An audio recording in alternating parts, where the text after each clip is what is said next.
Thank you. Good morning, everyone. Being 9 o'clock, I declare the Council Ordinary Meeting, the first one of 2019, open.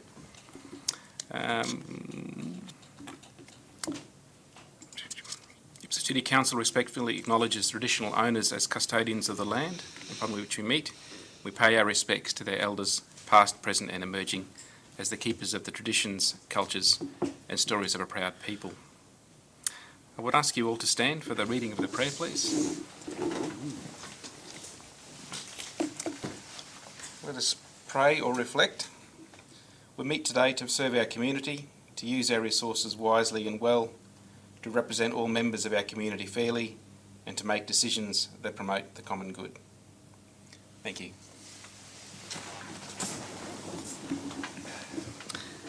We have no apologies or leaves of absences, no condolences and memorials this morning. Agenda item G, confirmation of minutes of previous council meetings. So there's two council meetings minutes that we're confirming today. The ordinary meeting of the 4th of December and special meeting of 20th of December. So I resolve that both those meeting minutes be confirmed as true and accurate record. Thank you. Agenda item H is reception and consideration of committee reports. We have our 5 standing committee reports. First one, Economic Development Committee report. A couple of matters to note. In that committee meeting, I declared a perceived potential conflict of interest relating to... no, I didn't. Wrong one, sorry. Going on to the Economic Development Committee report. Comment I want to make there is a number of those discussions at that committee meeting were about event sponsorship. I just want to point out in the full council meeting that event sponsorship is an important role for council. I very strongly believe that. So I also believe that we need clarity and transparency, and we certainly have got a long way down the path, I think, of that. And that clarity and transparency is for all the parties involved. So it's for the organisers to be clear about our expectations, for council to be clear, and for the ratepayers to have a clear understanding of where the ratepayers' money is going and why that particular event has been sponsored. Just making the point, because I know at the times in the committee meetings we've talked avidly with the staff about why we're doing this and why we do something else, etc. And what's driving myself and the interim managing committee members is that view for clarity and transparency, and acknowledging we all share the view that that's a very strong, important role for council to do that. Growth and infrastructure. So take those committee meetings as adopted. The second one was Growth and Infrastructure Committee. Yep, and in that one I did declare a potential conflict of interest or perceived conflict of interest relating to the planning scheme. In that, in my previous roles, I would know a number of the members of companies that would be putting in expressions of interest for that role, so I acknowledge that potential perceived conflict of interest. Steve, you did the same along the same sort of basis. I also acknowledged a potential perceived conflict of interest relating to the planning fees, and that I was formerly the General Manager of Economic Development Queensland, and those fee adjustments were regarding the Ripley Priority Development Area, which is covered by EDQ. And again, I think the new planning scheme, pointing that out in those meeting minutes, that is a key opportunity, I think, for the Ipswich community to have their say about their view about growth and development in the community. In the few months I've been here, a number of comments have come in from the community, concerned, critical, don't agree with the current planning scheme, completely understand those views, and we've had a number of very honest and robust discussions with community organisations and individuals about the ability of council to move from that position, and the way to do that is through a new planning scheme. So pointing out those people that are watching this and reading the minutes later on, that is a key responsibility for this council to consult openly and honestly with its community in the next couple of years on a new planning scheme and reset the benchmark. It's not being critical of the current scheme, it's just saying the current scheme is the current scheme, and our staff need to comply with the current scheme, as the community does and developers do. But the time to change things is for a new scheme. I should have invited, the IMC members to make any comments on the way through as well. Let them do that. So take those minutes as done, as agreed. The third community meeting was Communities Committee report.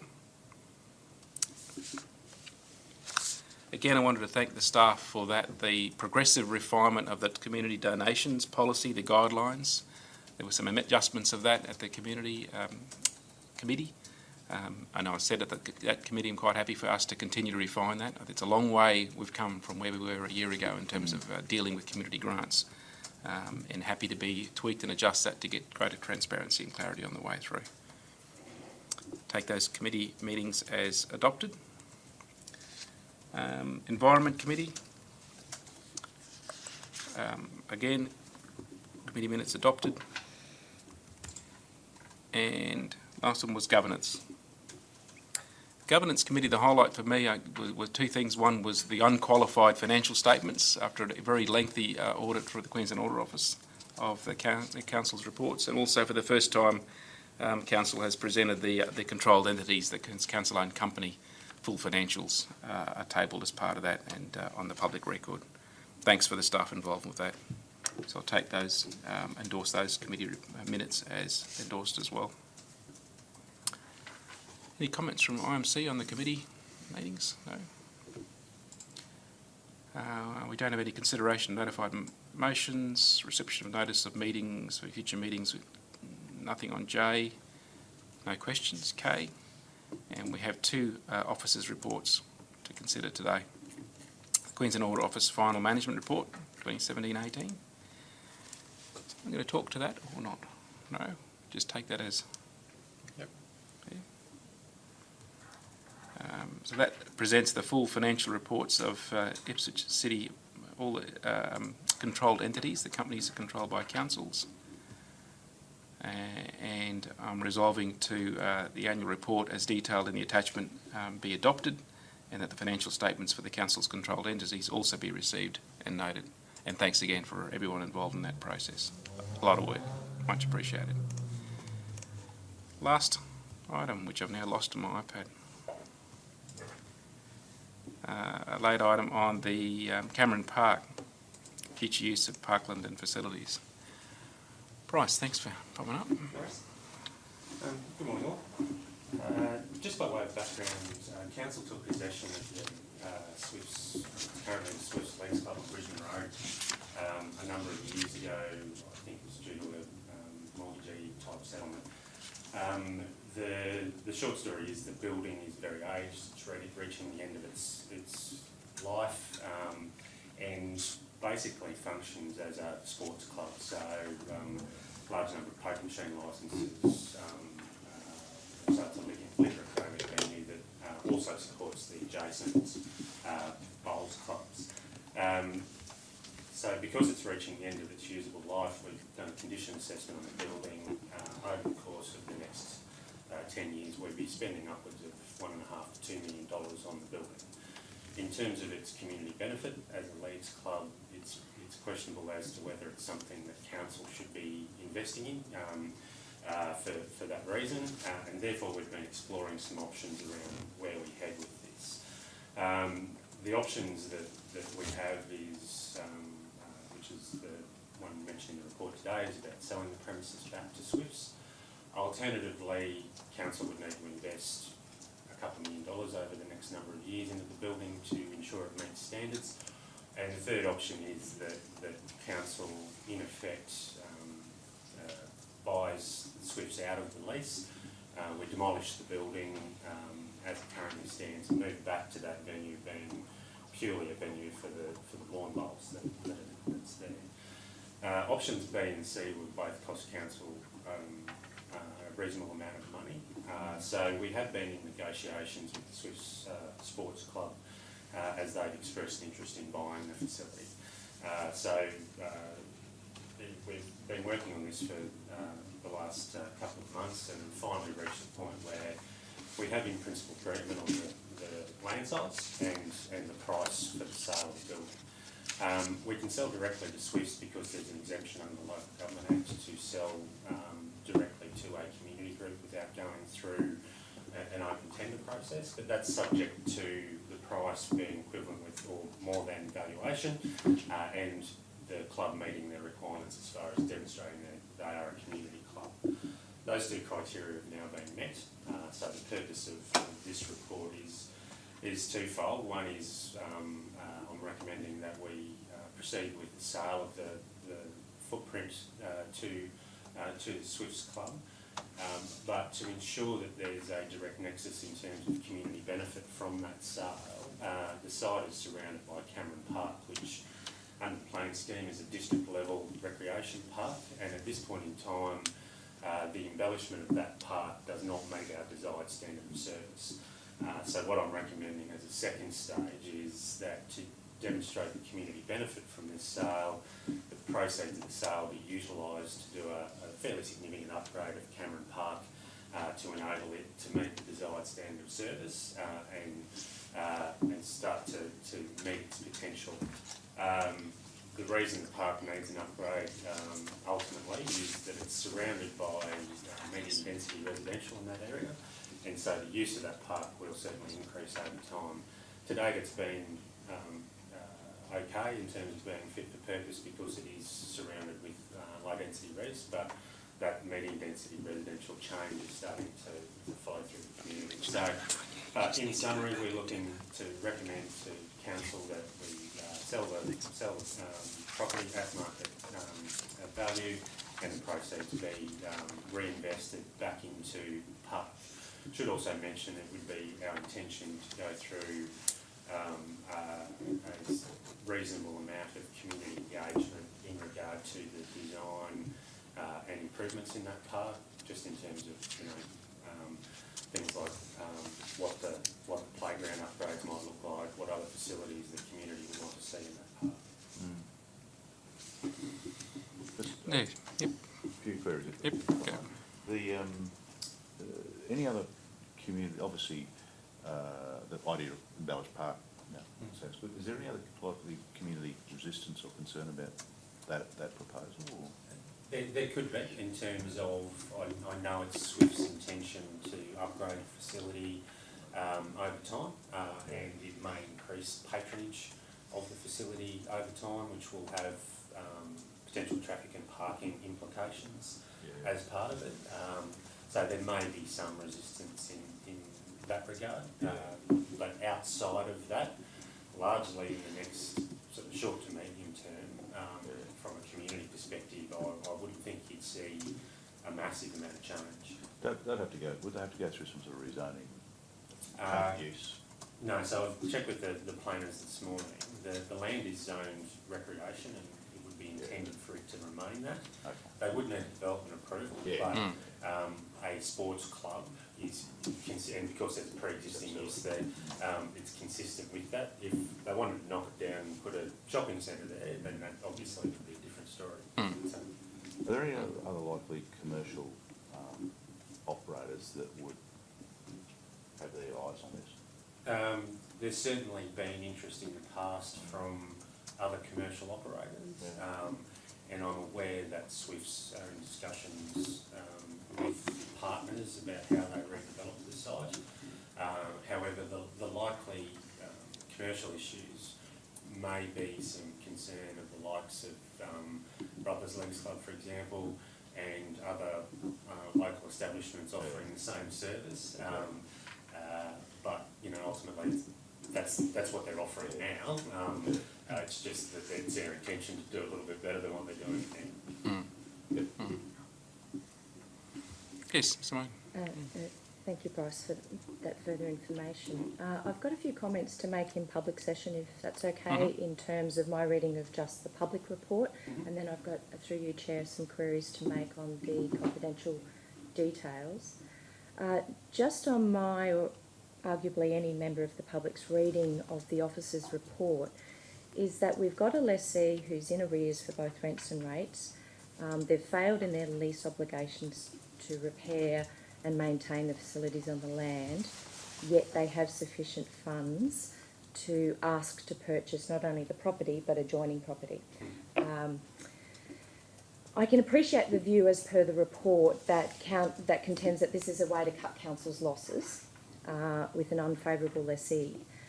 There is, though, an additional perception that's arguably open on the public papers that a lessee can hold a valuable non-current asset of council's for a period of time, while allegedly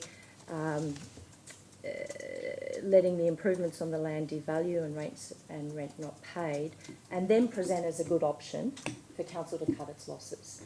In terms of community trust, I can foresee a scenario that may yield a cynical retelling of events because the advantages are all the lessee's way. So what's our job? Our job is to test that the local government principles are in play here, that we have transparent and effective decision making in the public interest, and that we're looking at all the risks. Because with any presentation of facts, you think, what are the possible scenarios here? There's one version which says it's cutting losses for the council and the three options you outline are eminently sensible. There's another that says we've got a lessee who's let it run down and hasn't paid, and then says, oh, can we buy it some years later and we cut our losses. So let's look at the public interest. The first risk I see is that we need to make sure we get public value from it. So we need to account for the rents and rates unpaid, that the improvements on the land have been devalued. We just need to make sure that we can have publicly defensible market value tested. So I can see that there's an independent valuer, perhaps in the circumstances, given the way that this request to purchase has come about. It might be prudent to have two independent valuations, just as we would in procurement policy or something like that. That's my first point. The second one would be, in terms of public value, to ensure that the community, and Steve's touched on this already, that the community's interests are protected and that we are complying with the criteria under the legislation for it to be a community purpose. You've spoken of the community purpose of the park next door, but we would need to test and make sure that Swift's or their partners' purposes still satisfy that criteria. And thirdly, my thought was, what assurance does council have that there will be a turnaround in the maintenance commitment for community safety? If they've not maintained it now, as owners, will that dramatically and suddenly change? We'd need to be assured of that. Then I had some process queries in order to support council's transformation process, and I don't know the answers to this, so this is just a question. What opportunity does, and it's different now, I appreciate, with an interim administrator, but when there's an elected council back, what opportunity does the council, and indeed the mayor and the councillors have, to engage with the process before it comes to a council meeting with in principle agreement already? Because notionally this would be the first time that the mayor and the councillors would hear of it, because there's in principle agreement already. And particularly in terms of process, when it's not gone through committee but it's come direct to council as well. So it's more advanced than normal. So they would be my process queries. I'll leave it. If I may, in terms of the building, it's not necessarily a case that Swifts haven't maintained it, it's the fact that the assets reached the end of its usable life. So it's not a case of unfair wear and tear, for want of a better term. It's elements such as, for example, elevators have reached the end of their usable life, the air conditioning system has reached the end of its usable life. Whilst there's some argument to be made that the usable life has been shortened by a potential lack of care during the course of the last 20 or 30 years, we're unable to verify that. We've certainly tried. So it's more a case of actually council as owner and landlord would have these responsibilities regardless, albeit that a bit more maintenance along the way could have extended that by a couple of years. So that's the nature of the building issues that are now coming up. Thank you. Through you, Chair, I was just responding, I think, to the background, which was saying that council had concerns that Swift's not fulfilling their maintenance obligations. And we've certainly looked to explore that. So, for example, the air conditioning system has failed for upstairs. We've had it checked a couple of times by both our third parties as well as theirs, and getting different answers as you'd expect. So yes, we're concerned. The question is, can we definitively prove that? it's difficult to do at this stage. So that's the issue there. So ultimately, as owner of the building, the cost to be incurred, will be council's as the owner. In terms of the community benefit test, we've had independent legal advice to test that. So, and the legal advice has been has looked at the entire issue covered in the report, and has provided us with advice on things such as the community benefit or community use test and those kinds of things. So, Through you, Chair, does that include with potential partners? no, it doesn't, because at this point in time, Swifts have not formally advised us of whether that's conjecture is probably the best way to put it. So that's the issue around that, is until they formally go, look, this is who it is, we are limited in our ability to check that. In terms of Swift's financial situation, they are in arrears on some of their operational costs, like lease fees, rent, a few others. One of the difficulties with leasing of buildings is that unless somebody has a lease for sort of 20 plus years, it's very difficult for them to get any finance to do any sort of upgrade or improvement works. So ultimately, banks won't lend funds to an organisation unless they've got, certainly the experience we've had is sort of 20 plus years as far as their lease is concerned. And it's an experience we've had quite regularly that, particularly for community-based organisations such as this, they can't access finance for those improvements. The argument that the club is running, we're losing money operationally because we can't do significant improvements to the club. We can't get the funds to do significant improvements to the club because our lease term is so short. We take the view that, well, you're not paying your bills, why would we give you an extended lease? So it becomes a sort of self-fulfilling feedback loop as far as that's concerned. So that's the issue as far as that's concerned.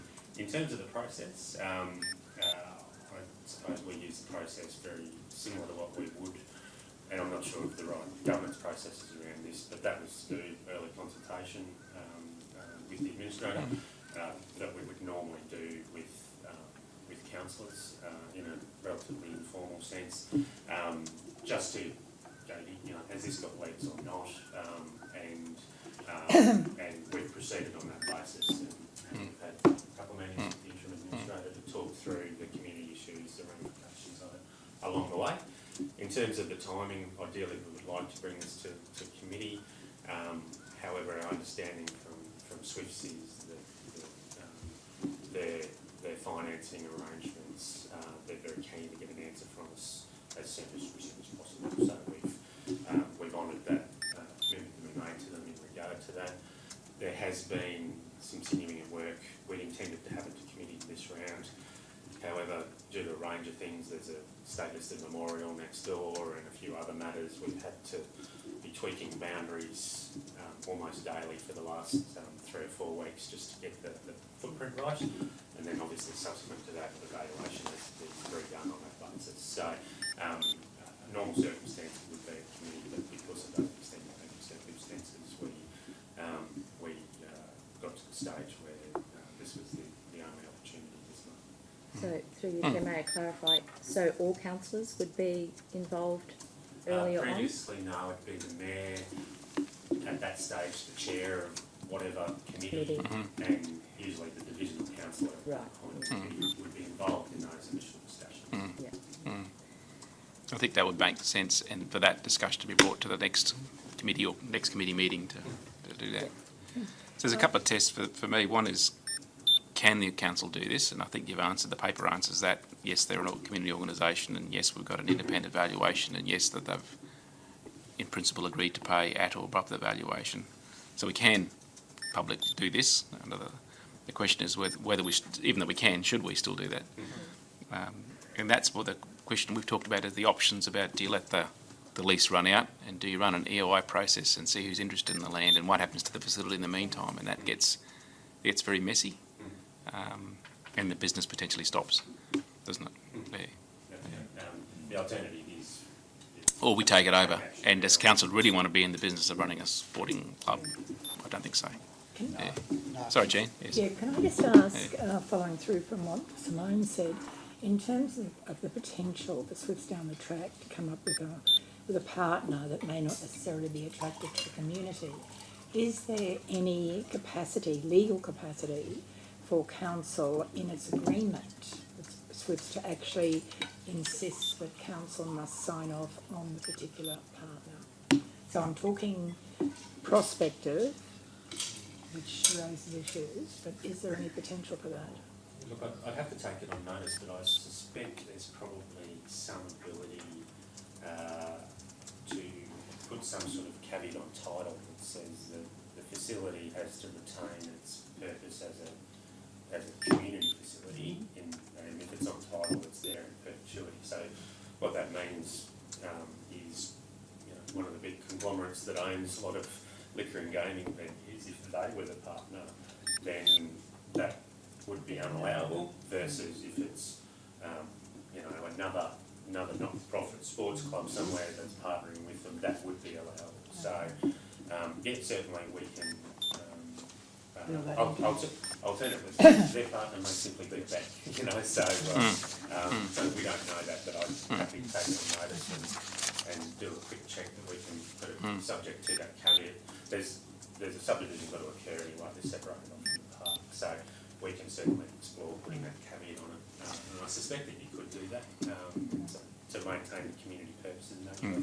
Yeah, that's my understanding. The protections are the caveat on the title potentially, and the fact that it's still zoned, not sport and recreation uses. So, you know, an application for a development of a high-rise residential tower be refused by council, contrary to the scheme. I'm looking at Brett in the background, and a shopping centre, you know, in a recreation zone. No. I have two other questions, but they're on the confidential Yep. papers. Okay. So, any more discussion in the public issues before we break and for a confidential discussion? Oh, okay. So we might pause the public meeting. Under what condition? Looking for the rationale. Raise concession contract. It's a contract. Legal seeing actual advantage. I think the rationale is under section 275, closed meetings, part E.